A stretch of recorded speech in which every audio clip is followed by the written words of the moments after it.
Hi guys!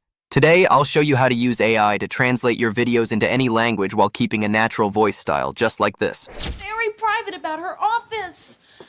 Now I know why. 그녀의 사무실에 대해 매우 개인적이다. 이제 알겠어. उसकी office के बारे में बहुत निजी है. अब मुझे पता है क्यों. Like this. The process is actually much easier than you think. All you need is Edimakor. Let's get started. Step 1. Download Edimakor.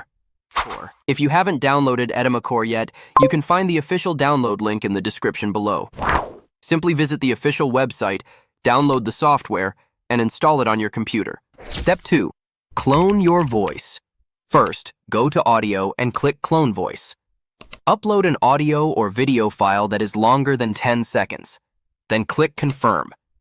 Edimakor will automatically analyze the reference audio and generate an AI voice that sounds very similar to the original speaker. Once the voice cloning process is complete, click Save Tone to keep your cloned voice. Step 3.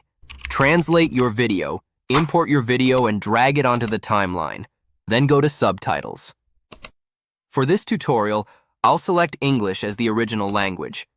In the Translated Language section, Edimakor supports more than 150 languages. Here, I'll choose Korean as the target language. Edimakor also provides a variety of subtitle styles. Choose your favorite font style, then click Save. Next, select the cloned voice you created earlier and click Auto Subtitling. After the subtitles are generated, right-click the video clip again and choose Vocal Remover. Select Keep Only Background Sound. With Edimakor, translating videos into different languages has never been easier. Download Edimakor today and start creating multilingual videos with AI.